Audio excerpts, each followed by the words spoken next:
On appelle donc Dr Belmejdoub pour présenter malaise du nourrisson, un sérieux problème de diagnostic et de prise en charge. Merci professeur. Donc honorable assistant, j'ai le plaisir de vous présenter un bref aperçu de notre travail réalisé au CHU Ibn Rushd de Casablanca intitulé Malaise du nourrisson, un sérieux problème de diagnostic et de prise en charge.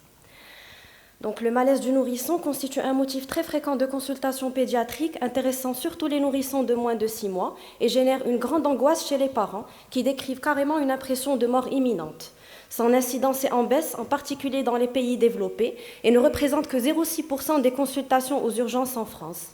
Le tableau clinique peut aller d'un phénomène en apparence bénin le plus souvent à un événement tragique comme la mort inattendue du nourrisson, d'où l'intérêt du diagnostic étiologique.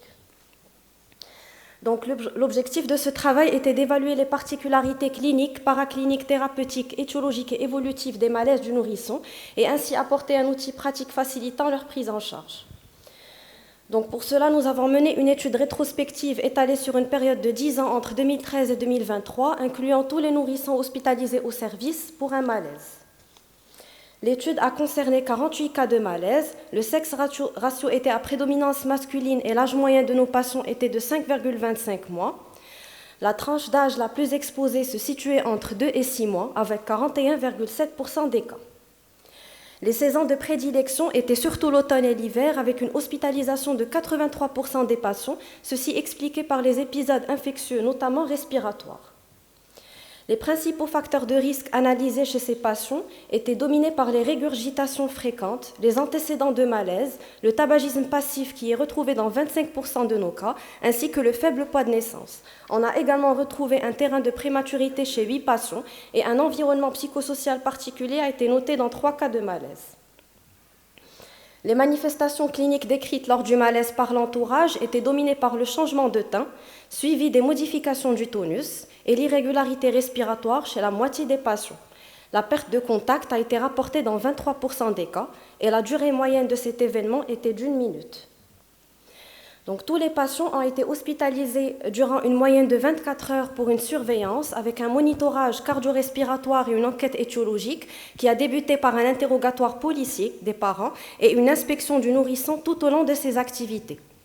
Nous avons donc demandé des examens paracliniques systématiques chez tous les patients, puis des examens orientés en fonction de l'interrogatoire et de l'examen clinique chez 54,2% des cas. Les étiologies étaient multiples, dominées par le reflux gastro-œsophagien, les pathologies respiratoires avec 7 cas de bronchiolite virale, 1 cas de South et 1 cas de coqueluche, avec une amyotrophie spinale dont le décès était inéluctable. La pathologie cardiovasculaire représentait 18,8% des cas et l'hypoglycémie a été relevée chez un seul patient. Dans 27% des cas, les malaises sont restés inexpliqués. Donc là, je vous expose un cas d'un malaise qui est survenu lors des tétés chez un nourrisson d'1 mois, qui présentait depuis la naissance des sifflements récurrents sans intervalle libre et des pneumopathies d'inhalation qui n'ont pas répondu au traitement du reflux. Donc, le transit œsophagien a mis en évidence une encoche sur le cliché de profil. Et l'angioscanner thoracique a donc confirmé le diagnostic d'anomalie des arcs aortiques, type crosse de l'aorte à droite avec une empreinte sur l'œsophage. Donc, au fil du temps, la définition du malaise a connu plusieurs dénominations. Avant 2016, on attribuait le malaise au syndrome de mort subite du nourrisson, puis cette nomenclature a été classée sous l'étiquette de malaise grave du nourrisson, le décrivant comme une impression de mort apparente. Ensuite, récemment, l'American Academy of Pediatrics introduit la notion de bref incident résolu inexpliqué afin de se détacher de l'aspect de danger pour la vie. Donc, le malaise est alors défini comme tout accident brutal intéressant les modifications et du tonus, de la coloration ou du rythme respiratoire. Cette mise à jour canadienne récente a classé les malaises comme faible risque de récurrence s'il s'agit du premier épisode chez des nourrissons de plus de 2 mois, d'une durée inférieure à 1 minute, de résolution spontanée avec un examen clinique strictement normal. Quelques critères de haut risque ont été retrouvés dans notre étude avec un antécédent de malaise chez le 1/3 des malades sans qu'il y ait eu de consultation préalable à ce sujet.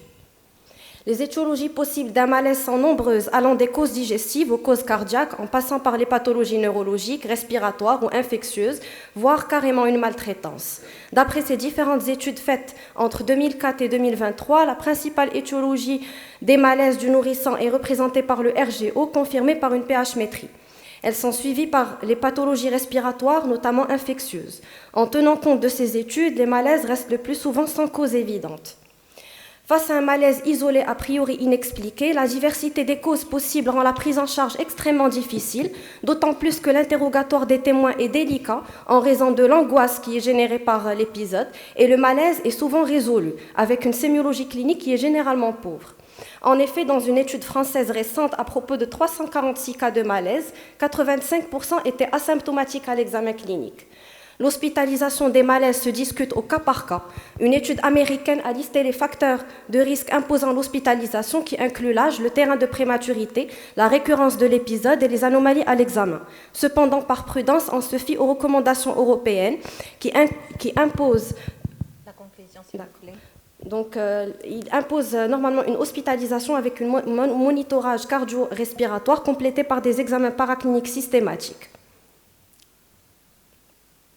Donc, en conclusion, il est important de prendre le temps d'apprécier la gravité d'un malaise sur des critères objectifs et non sur l'impression de mort imminente rapportée par l'entourage. Une approche structurée au service d'accueil des urgences et une hospitalisation brève est donc nécessaire. Cependant, la cause n'est pas toujours élucidée. Dans notre étude, les malaises sont restés inexpliqués chez presque le 1/3 des patients, d'où l'intérêt du suivi à long terme, avec un soutien psychologique des parents devant cette expérience traumatisante. Je vous remercie de votre attention. Merci, Dr Belmejdoub. Donc, c'est une très belle présentation.